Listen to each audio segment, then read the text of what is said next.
Welcome to today's podcast for the Future of Insurance podcast series. I am really thrilled today to have Bryan Falchuk, who is an author of a new book that has just come out called The Future of Insurance from Disruption to Evolution. And Bryan is also a managing partner at Insurance Evolution Partners. Now, Bryan, I got to tell you, I'm thrilled to have you join here. You know, we were introduced by Rob Galbraith some time ago, but I love the title, The Future of Insurance, because that's what we talk about all the time here at Majesco. So It's welcome. perfect. Yeah, thank you so much. When we met through Rob, I think we've met before. Yeah, we were at a conference together. Yep, we were, I think it was ITC actually. But why don't you give a little bit of background on yourself, and then why did you write this book about the future of insurance? Sure. So I'm a P&C guy. I spent 20 years in the industry on the carrier side or consulting to carriers. I spent some time at McKinsey in their insurance practice as well. But I've been around different functions, different geographies, different kinds of and sizes of carriers. I was a chief claims officer or COO. I've seen a lot on the carrier side. And then I joined an insurtech, not a carrier, an insurtech enabler to help carriers. And through that process, I started to hear that some of the things I was feeling on the carrier side are really universal. And those are feelings about being stuck and feeling like, we've got all these constraints that we face, whether it's culture and politics or some of the legacy systems that maybe we have in place, and just pain from dealing with some of those things in the past and the presumption that we can't do anything, coupled with this external pressure from customers and from some newer generations of carriers that, customers want to interact differently.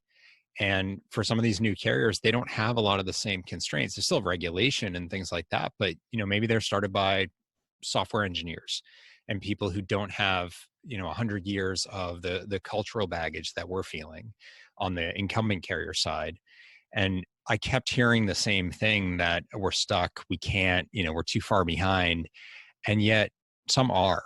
And that became the story that I was able to tell in my own capacity in the startup, in my sales capacity, to help those particular carriers, but I wanted to tell it more broadly.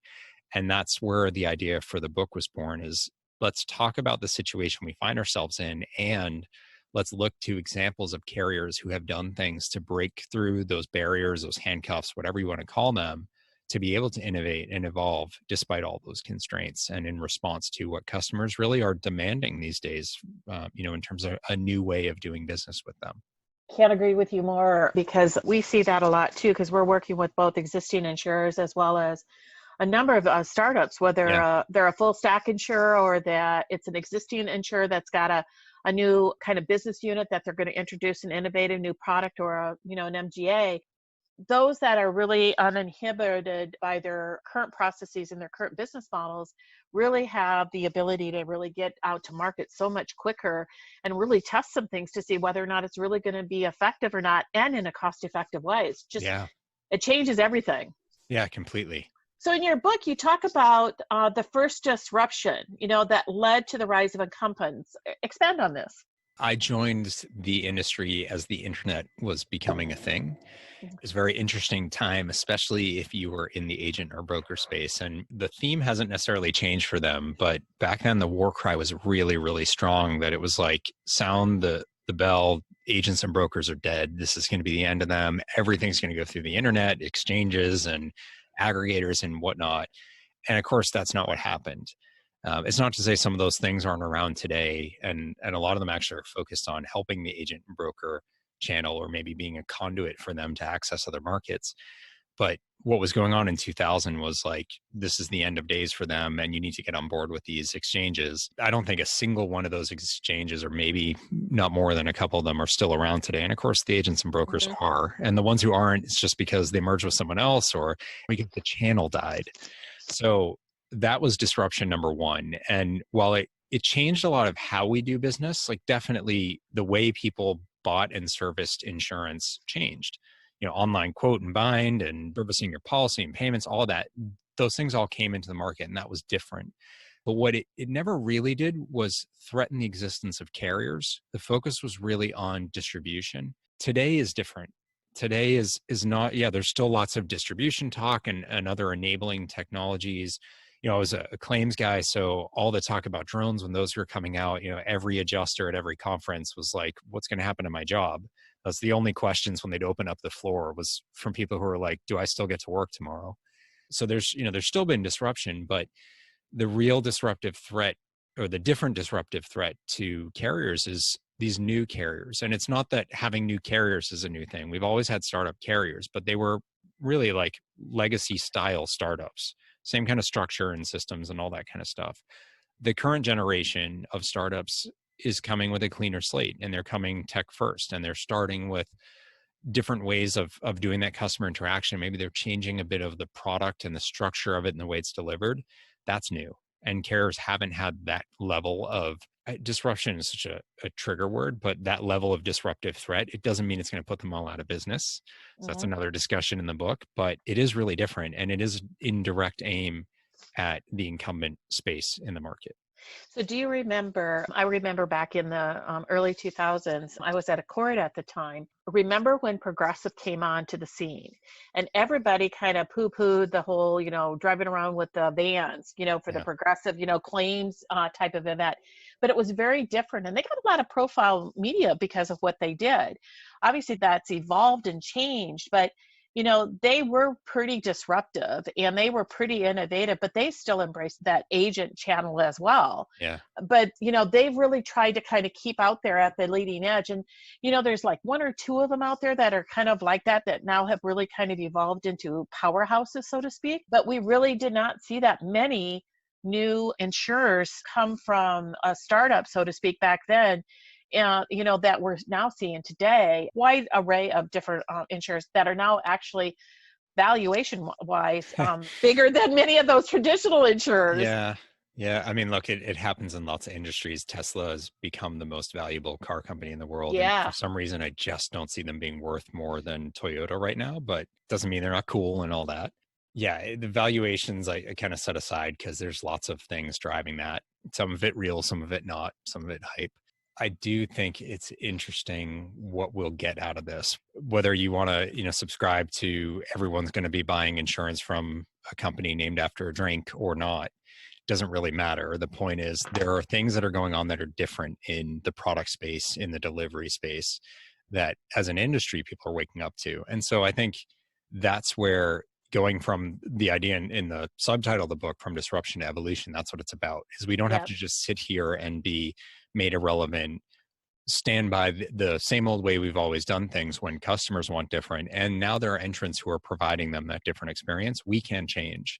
And it's evolution to me. It's not revolution in the sense that the notion of insurance doesn't go away. Even, Rob Galbraith, his book, the End of Insurance as We Know It, is a very provocative title, but it's not actually the end of insurance. It's a lot of aspects of it. And so it's going to look and feel different, but there will still be some form of risk transfer, some way to protect people so that they can get their lives back together if things go wrong, or they can go about their business without having to worry about the risk that, without coverage, they really couldn't operate.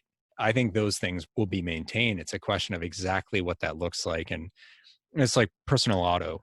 If everyone is sharing autonomous vehicles 5 minutes from now, or whenever that ends up happening, you wouldn't need personal auto insurance. That doesn't mean those vehicles out there don't have some form of coverage. So there will still be insurance on autos. It'll just look and feel different. So there, and that's a huge change, but there are changes coming, some big, some small, but they're not going to happen in an instant. And so as we keep our eyes open, we'll start to see some of these trends and can adjust in time. Speaking of auto insurance, I'm going to go off on a little bit of a tangent here because that is one of the pieces of research we just published about a month and a half ago. I think you read it. We actually went out and we surveyed consumers, small SMBs, and talked about auto insurance. And what's very interesting is your point is absolutely spot on. Auto insurance is still going to be around. It's just going to be different. But the bigger question, and I think this goes to, I think what InsurTechs have really, from my perspective, has really taught us is that it is no longer just about auto insurance. It's about creating a holistic experience. And are you going to want to own the customer relationship? And if you do around auto insurance, that means that you probably have to broaden your sphere of thinking to mobility. Yeah. So it's going to be more than just buying auto insurance. I'm also going to use that vehicle to be a driver for Uber Eats or for DoorDash, or I want to also order a ticket on the train. I want somebody to help make my life easier and Yeah. give me an experience that includes all these different aspects. And we're seeing that happen in other countries with some other startups. Yep. But I think that's the piece that InsurTech, in my opinion, has really taught us. It's an outside in perspective from Yeah. the customer first. And it's that don't get caught up in all of our assumptions about insurance and the business of insurance that we've had for decades, if not centuries, built around that we really have to step outside of our zone of comfort and really think about it in terms of the customer. What do you think? Yeah, I mean, I think you said it perfectly. A lot of this is about perspective, and perspective ultimately is a choice. We can stand where we are and say that something's ridiculous, or, we can choose to step outside and look a bit more creatively at the same problem. And it's actually a lot of fun. Well, it could be Mm-hmm. scary. It's incredibly interesting stuff. And as much as any, report out there from analysts looking at like autonomy is going to predict, 5 years from now, it isn't going to be that fast. The average age of a car on the road in the US is 12 years. So you do need a almost complete, if not very material majority of the vehicles to be autonomous before you really get to that state. Yep. So there's going to be warning. The worst thing you can do is sit back until that point and then say, oh, we're fine we'll figure it out when that happens. I worked with a carrier who was sitting on 6 times the reserves and surplus as their policy, as their premium base. They were about 50% overcapitalized, and they were writing at like a 130, 135. And they still had reserve releases from past years, but it was going down. And anytime you try to talk to them about like, why don't we use some of this excessive money to change the business, to fix some of the problems, to get ahead of the curve, to invest in things strategically. And their response was always like, oh, we've got so much extra capital. Our regulators are going to make us dividend it out. So, we'll just wait. Or, yeah, sure, the reserve releases are going down, but we've got still so much money, it doesn't matter. And we've still got 7-8 years before that's really an issue. That's probably why you should be thinking about it now. Because if you wait until 7 or 8 years from now, or until your regulator says, okay, give back $1.5 billion, and then you're undercapitalized, what's AM Best going to do? What's going to happen to your rating? What's going to happen to your ability to invest in anything going forward? So the notion that it's not happening expressly today, that doesn't mean you don't have to do anything. Today is exactly the day to start thinking about it, to start making some of those early moves so that you can watch with a front row seat or participate in that transition. Because then you'll be prepared for it and you stay relevant. You can't react late because other people will beat you. To tie into that whole perspective is that across the industries, including insurance, we've been talking about the millennials forever, thinking that, oh, that's out there in the future. Well, they become the dominant buyer in the next year over Gen X and boomers. And within 5 years, the Gen Z joins them, and it completely flips in massive dominance. I mean, it's amazing. And when you think about that, you've got 1 to 4 years to try to figure out how are you going to capture that next generation of customers that are so different in their thinking and in their lifestyle and how they interact and their expectations. And we don't have that much time, because these types of projects, you're going to fail on some, you're going to succeed on some, but you've got to iterate it, and you've got to start now. If you don't, you're really going to be sitting back, and you're not going to be able to catch up. Would you agree with that? Yeah, completely. I think one of the things that I've found carriers take pause on is because they think these projects will take so long, I can never start. Not to get too personal, but I've lost 100 pounds in my past, and then I had to lose a bunch again because, like a lot of people, I gained a bunch of it back. But I'm stable now. But when I lost the 100 pounds, probably 7-8 years before I started to lose the weight, was this strong intention and desire to lose it. But every day I'd get up and be like, it's too much, I can't. And I do hear a lot of that, like, oh, it's going to be so expensive, it's going to take so long. And yes, there are things that will be expensive and will take a while, but the tools that we have at our disposal today are materially different than they were even 2 or 3 years ago. So we have more flexibility. We have more ways to deploy things in a lighter touch way through APIs, even through having something standalone that's deployed through the cloud. I always hear, oh, that's another screen or people can't deal with it. Well, yes and no. What you should do is, first of all, ask them. And second of all, see if there's a net gain, because it may make life so much better that it's worth them having another tab to click into.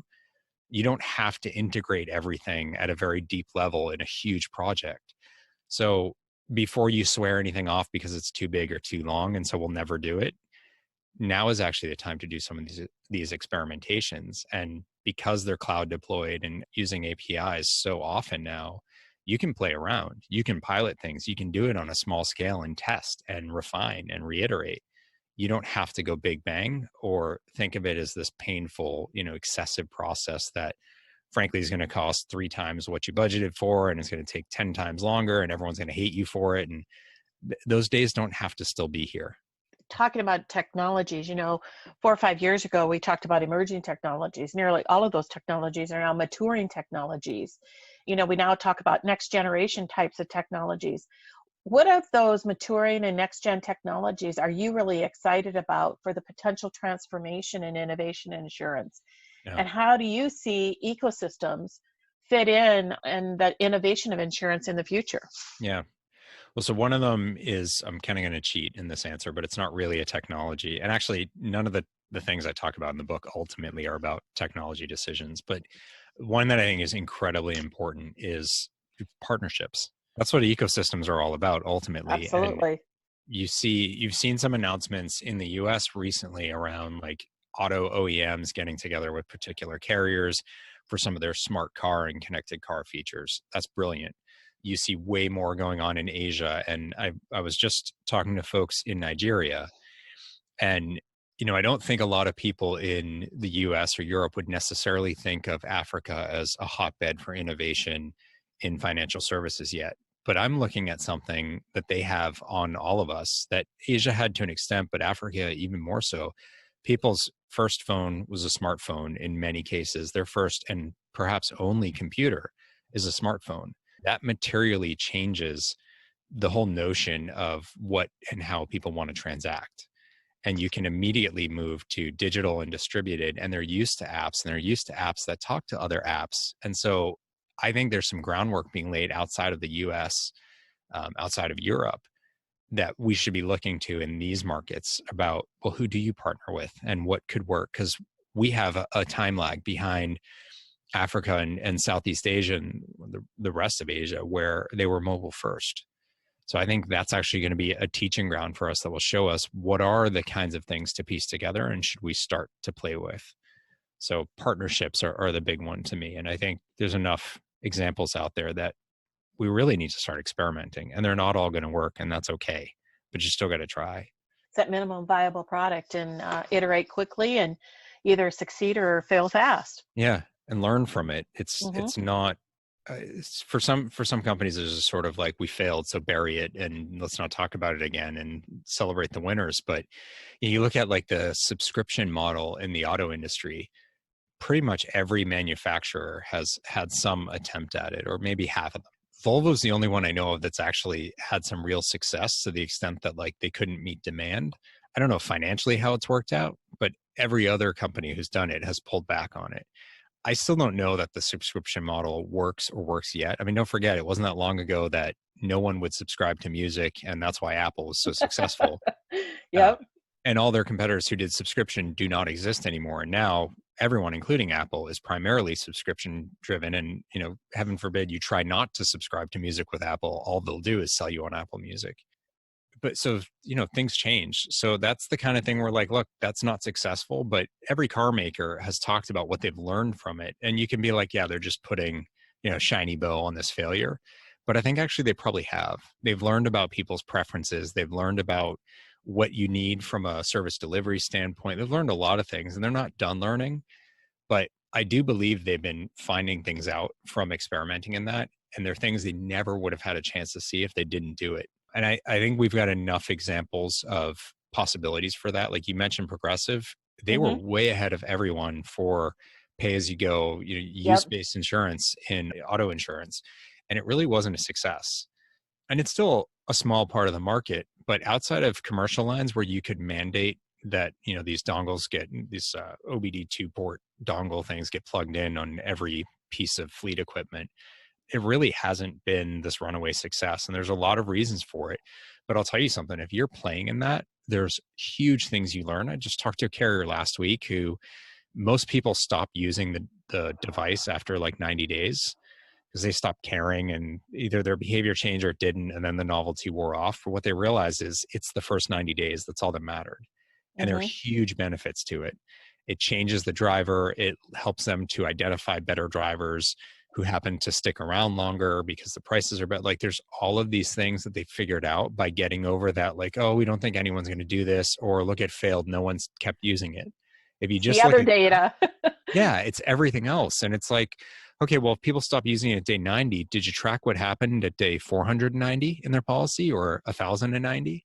So there's longer term things that you can start to see, but you have to be willing to experiment. And that's one thing, I would give Progressive a lot of credit for their willingness to try things that other people, and when they were showing competitors quotes online, people are like, you're crazy. That's the stupidest thing we've ever heard of. Look, even some of them, they show people cheaper than you. There's a lot of really smart decision making and learning behind the scenes in that. And I think as an industry, we're waking up to it, but that still is a willingness that needs to expand. Yeah. So we started off kind of talking about, that the first disruption was really the rise of the incumbents. What do you see as the next evolution of insurance that we both call the future of insurance? Yeah. So I think a lot of it's still unknown, but I think it is about insurance not being this discrete back to the partnership point, this like standalone discrete thing it's an annual, maybe 6-month policy that is a static thing. I think where insurance will move to is much more of a partnered up, multifaceted, maybe piece of a puzzle instead of its own thing. I think it will be much more responsive to the situation, whether that's you're in the gig economy or even if you're not, but your coverage is switching on and off based on your engagement with it. I think there will be much more information flow, and that can allow for better pricing. But what it also means is the biggest problem in insurance is the opacity of what the risk actually looks like. So for the insurer, they're making a lot of assumptions about the exposure because they have to. They can't see it all the time. They don't know what's going on. They don't know if the credits they gave you should really have been given or if the debits are unfair. As more information is shared, whether that's through IoT or your mobile device or whatever, or partnerships where the partners know things, as more information is shared, that exposure becomes a lot clearer. And your ability to respond to changes in the exposure, including a loss, is materially different. I think that's really where it's heading, because if the insurers have a clearer sense of what the risk actually is in real time, the price will more accurately reflect that. And so for insureds, I don't know insureds who walk around being like, I don't pay enough for insurance. Like, even if you've gotten all the value, you had a great claim experience, you still are like, oh, I got to pay this bill. Like, no one enjoys paying for insurance and wishes they were paying more. When you understand the connection between the risk and the price, it's a lot harder to feel cheated.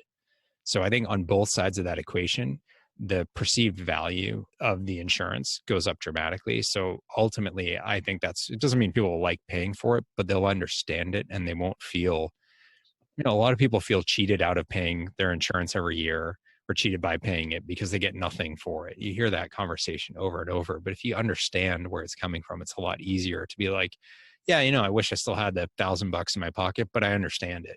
I get why. Oh, I did this over here. That's why it went up or down, and I can change my behavior and get a different result. Yeah. So, in your book, you have some case studies in your book. A lot of them are really interesting, but in many ways, many of them are really becoming table stakes, for companies to compete. And so, which ones really stand out, from your book, or separately, maybe somebody else that you're working with, that you really see that are really redefining insurance and the different ways that you just have talked about, from disruption all the way through evolution. Yeah. Well, so when you said some of them are really interesting, I was like waiting for you to be like, but some of them aren't. I just think some of them are just table stakes. It's kind of like that's what's expected now. So look, this is book number 1. I do expect there to be others. So FYI, if you're a carrier who's interested in telling your story and you want to open up, I'm all ears. What I wanted to achieve with this was not to call out, these are the, there's 7 cases. So here are the 7 technologies that will change our industry. You got to get on board. Because I don't know if we're ready for that. And I don't know that anyone actually has the right or the knowledge to say what those things are. And they're going to be different case by case. So I didn't want to write that book. So for those who don't know me outside of insurance, I'm a self-help author. And so this is my first officially non-self-help book, but it really is a self-help book because I'm trying to help the industry figure out how we can move forward. And that does boil down to seeing a situation like my style in all of my books, self-help or insurance or business, whatever. It's let's look at someone who's struggling. Why are they struggling? How does that resonate with me and what I'm going through? Let me watch them get through it. And maybe there's some inspiration I can take that I can bring into my own world to move ahead. And that's really the intention of these cases is there's 7 carriers that all have different dynamics going on, different constraints, different things they're trying to solve for. The purpose isn't for you to look at, like I always use this example because it's really discrete, but CNA and Shift Technologies working on fraud is not to call that out as like, if you're facing fraud, you need to do exactly what CNA did in the same way CNA did it. That's not the purpose. You may not be working on fraud at all, and this case may still resonate for you. It's about the situation, the way that they engaged in moving forward, and then those lessons that come out. That should help someone reading that particular case say, oh yeah, that's really similar to what we went through. Or for you to see something that is so outlandish from a constraint model that it makes you feeling like you can't seem kind of overbaked. So like I always call out the State Compensation Fund of California. They're a state entity. So when you talk about, oh, we've got really bad politics that are like, they literally have politics because they're part of the state government. So they got you beat on that one. And their staff's unionized. So they have civil servants and union employees in their staff, which means that that can be very complicating from a change standpoint because the union has to sign off on any change that you want to make that affects the people. So there are complications that they're facing. If you say, oh, our people are risk averse or they don't like change, like that's great. Skiff's got the same kind of folks and they're unionized. So not only are they not necessarily open to change, they need the union to say yes to anything they're doing, including things that may mean, we're more efficient. Do we still need as many people? So, how do you navigate that? Yeah. The point is to raise those complications so people might say, okay, I understand what I can do to move forward. So a lot of them are table stakes or some that are, pushing the envelope a little bit more because this wasn't about the technologies per se. Because as an industry, we have to wake up from this point of feeling too constrained to do anything or too far behind. And that's what this version of the book is supposed to be doing. Yeah. And I think that ties right into your moving forward section. I personally really like that because in our research, we have really been kind of tracking where when we survey the insurers in the industry, do they know all of the different trends kind of happening? And if they do, how many of them are really planning around doing some things, whether it's partnerships, it's technologies, new products, models, whatever it may be. And then going from planning then into actually doing. And it may not work the first time, but at least they're doing something. Yep. And so what we ended up kind of defining it as is that it was laggards, followers, and leaders. And that's really kind of what your moving section kind of talked about. And I think as we kind of come into the end of the summer and we're going to be moving into the fall where everybody's going to be looking at their next year planning process, I think that insurers need to really begin to kind of step back and figure out how they can really begin to kind of experiment and do some of this and not wait for 7 years, as we talked about earlier. Yeah. So what are your recommendations for them to move forward? So I think there are some cultural changes that most carriers need to put in place, and that's the key focus for the book. And I think it starts with the leadership team really looking at how open and empowering you are, how open you are to your staff, how open you are to your customers, and how much you've empowered your staff to make those changes. So that's usually the most important place to start. And this takes a bit of honesty that I think some folks will struggle with. They'll give themselves credit where maybe as much credit shouldn't be given. So maybe ask with humility, ask your people and listen to what they tell you about how open you are. And that can help point to some places to change. And that was a consistent theme in all the cases, is how much the leadership really took themselves back out of the picture to make space for those on the outside and the other people on the inside who were living it day to day. So I think that's the starting point. And with that basis, you can then figure out what you specifically need to engage in from a technology or customer experience or both standpoint. When you empower your team, all of your people to engage in that conversation, to find the opportunities and to actually figure out the solutions and implement them, you start moving ahead really rapidly. And most importantly, in ways that are meaningful. It's not enough to be fast. It has to matter.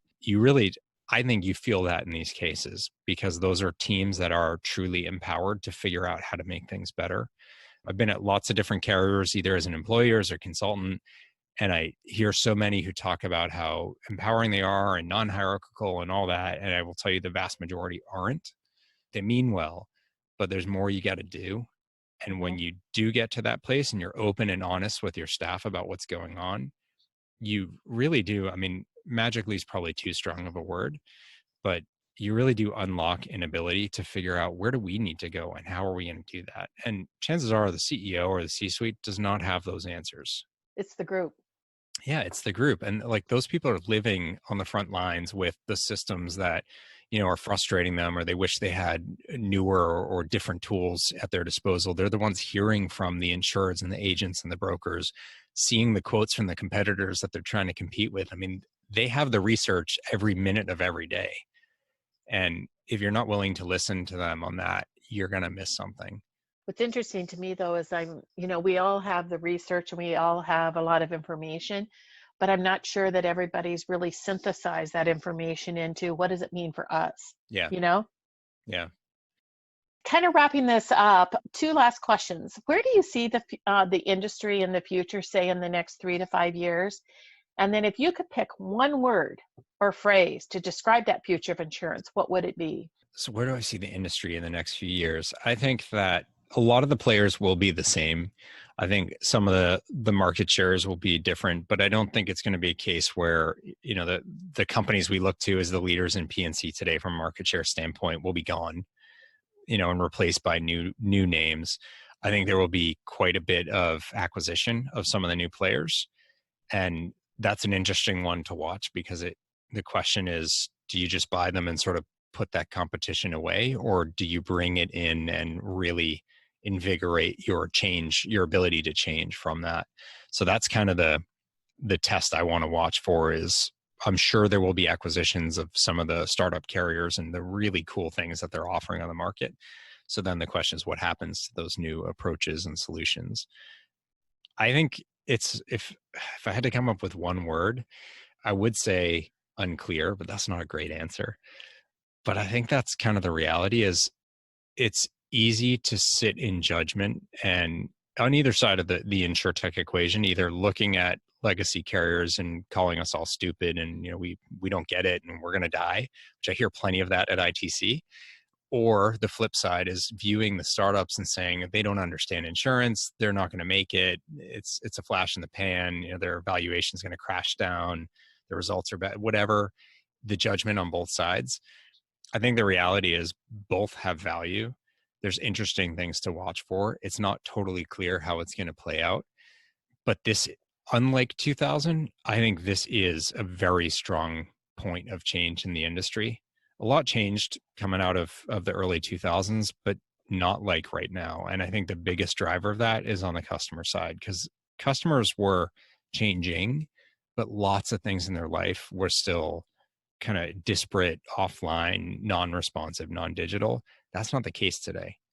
You talked about the generational shift. So while it's unclear, I think it's unclear, but moving really fast. And you can't expect us as an industry to get a pass from consumers anymore. So now is the time that actually we do need to change, and it's already started. Couldn't agree with you more, Bryan. Did I dance around answering your question well enough? Oh, you did. You danced really well, Bryan. You danced really well. So it was great speaking with you today, and wish you all the best with this first book. And I'm looking forward to the second book. And hopefully sometime in the next year, we'll be able to see each other face to face again sometime soon. It'd be very good to share with you in person again and share with others, because it's really cool stuff to get talking about. Yeah, absolutely. I love to talk about this stuff. And I don't think there's been a more exciting time in our industry than it is right now. And the opportunities are endless. Yeah. Yep. So once again, thanks, Bryan, and look forward to our conversations in the near future. Sounds good. Thanks so much, Denise. Thank you.